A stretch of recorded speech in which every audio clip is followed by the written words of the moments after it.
Ayo, what is up everyone? It is the Alpha J of the Alpha J Show, and today we're going to be debuting a new series called Top 10 Reasons to Watch. I plan to do this with every series, even series that I consider bad myself. But today we're going to be starting off with The Loud House, as you see here. So let's jump into it. The Loud House has a few duds here and there in the series, such as episodes like No Such Luck. The Loud House is consistent with its message and quality. Now some would call it safe, and I believe I have a few times. But I cannot overlook the fact that many of the Loud House episodes have a similar structure, feel, and goal. It's very moral based, with many episodes such as Under Pressure, A Tale of Two Tables, and Out on a Limo, and tons more, but doesn't feel so much like a show that you would find on the children's block of PBS or Nick Jr. If you like one episode of The Loud House, then you would like many more. It's very solid with many episodes, and if you truly enjoy the episodes, then in my opinion, based off of the consistency with execution, you would love many of the Loud House episodes. The Loud House is also known for its toilet humor, which is in many episodes. You have the times with the pets, or Lily, or any random time poop or burps are mentioned. Now some may not like the toilet humor or gross out because maybe they're past with other episodes from other series that might not do this concept the best, but the reason The Loud House shines with this is because the show knows a few things to make this concept work. One, it knows when to reel back its toilet humor for other kinds of humor, like slapstick,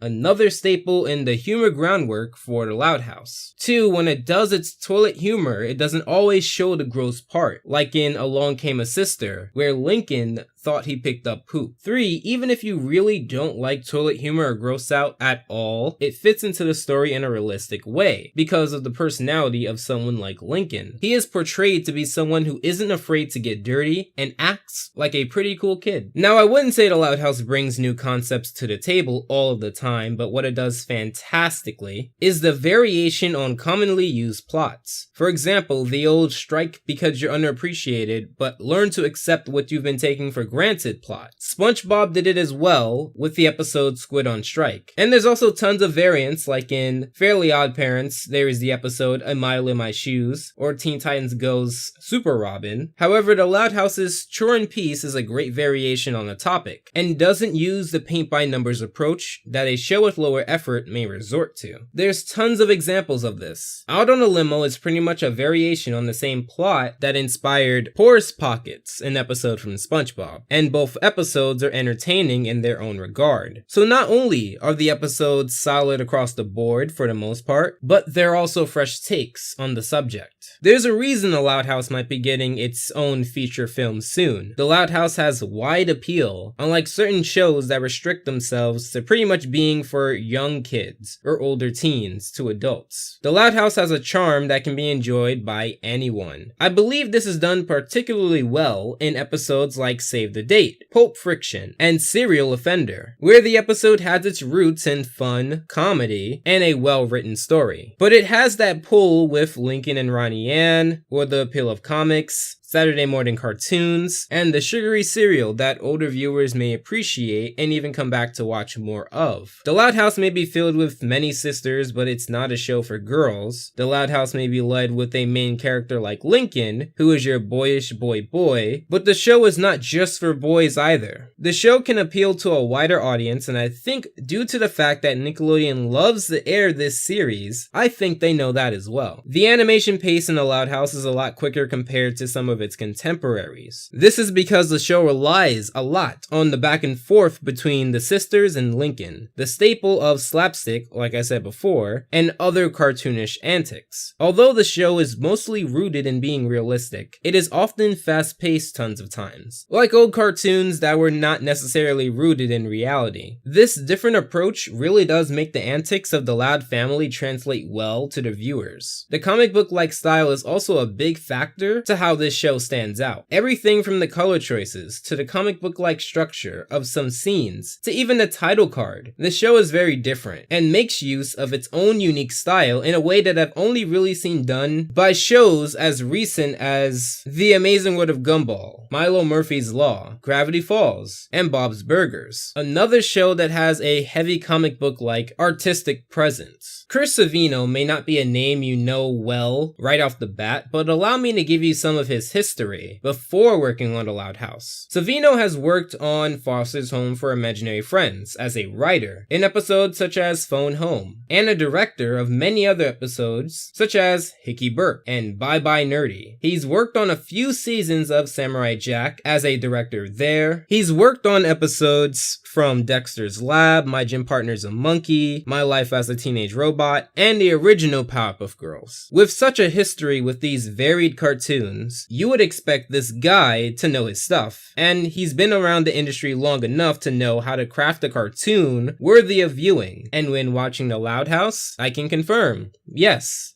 he does. The Loud House has a great talent for making Lincoln act like how a child may act. Some episodes like Space Invader, A Tattler's Tale, and A Tale of Two Tables portray very common events that may happen in a household with siblings. Whether it's two siblings fighting and avoiding each other, or one sibling known for being a giant tattletale, or one sibling wanting to be with the big kids, all of these are not only relatable, but something easy to immerse yourself into. This doesn't only limit itself to what the family offers, but Lincoln and Clyde's antics are also something I've seen done well in this series, rivaled by shows such as Ed, Edd and Eddy, Hey Arnold, and Clarence. I wouldn't put The Loud House up with those particular shows just yet, but it is definitely on its way. Now, the sisters are a giant appeal to the show, and this is no secret. A large part of the speculation in the beginning was that the show would flanderize certain characters, and because of how many characters the show would have to keep up with, the fear was that certain characters would get the short end of the loud stick. This is actually not the case with The Loud House. In fact, the community appreciates that these first few seasons do take pride in having sister-centered episodes. These episodes do bring out the best that The Loud House has to offer. I loved Lucy in the episode Raw Deal. Her entire psychic persona was really well done. Undie Pressure showed that not only can Lola be a stuck-up pageant queen diva, but she can also be an aggressive leader. There is also Funny Business that puts Luann in a very great light, and I enjoy her dynamic with Lincoln. There's many more than these three examples I gave, so if you do watch The Loud House and have a favorite loud sister, chances are there is an episode that stars said sister. Now, this wouldn't be a Loud House list without Lincoln himself. He's a very intriguing character, and I would consider him, along with Milo from Milo Murphy's Law, Clarence from, well, Clarence, and Gumball from, well, Gumball, as some of the best comedic but relatable characters. I remember the first Loud House episode I watched, Out on a Limo. I love how Lincoln progresses through the story from being down to earth to very snobby until he's lost it all, and he makes up for it in the end. He's shown in the past that he really does want the best for his sisters, with episodes such as Picture Perfect and Cover Girls. In fact, the reason I actually dislike No Such Luck from The Loud House so much is because of how they treat Lincoln. He's not a one-note character at all, and his antics with Clyde, his sisters, Ronnie Ann, and many others make The Loud House quite possibly one of my favorite shows on Nickelodeon airing now. The number one reason to watch The Loud House is because of the family dynamic. When you ask a fan why they love The Loud House so much, chances are they'll tell you the characters, or how they interact, or the jokes, or the story. All of this works because of the dynamic that the family has. I can give you a long list of episodes where if there wasn't such a unique, varied, down-to-earth when it needs to be, but also sugar high and fast-paced when it needs to be dynamic that the sisters share with each other and Lincoln, but I would much rather leave every other example on this list to do just that. The Loud family pretty much functions like how a family that I would love to watch every week on Nickelodeon should function. They love each other and they show it in many different ways. In fact, the theme song, they even reference that. The sisters have such unique relationships, and sometimes even outside characters have a dynamic that keeps you hooked, like Clyde's futile efforts with Lori. They even explore this dynamic with the episode Affair to Remember. Overall, the characters are great on their own, fun, but it's when you put all of them together does this show shine and prove that it's one of the few diamonds in the rough in terms of Nickelodeon animated shows in recent memory. And those are the 10 reasons I would watch The Loud House. Disagree with the list? Agree with the list? You feel I left out something? Let me know in the comments down below. If you have a particular series that you would like me to do for this list, let me know in the request video. It's going to be in the card. It's always in the description below, as well as my Twitter at The Alpha J Show and other social medias. Like I said in the previous video, I really do want to push that VidMe is going to be a backup, but if I can get to 50 followers on VidMe, it would really help out the channel a lot, and I will make sure to return the favor. If you really like this video, I highly suggest my Undie Pressure review, because that's the first Loud House video that I did. Or the Loud House playlist altogether if you want to catch up. Make sure to subscribe and feel free to consider my Patreon. As always, I hope your time was well spent,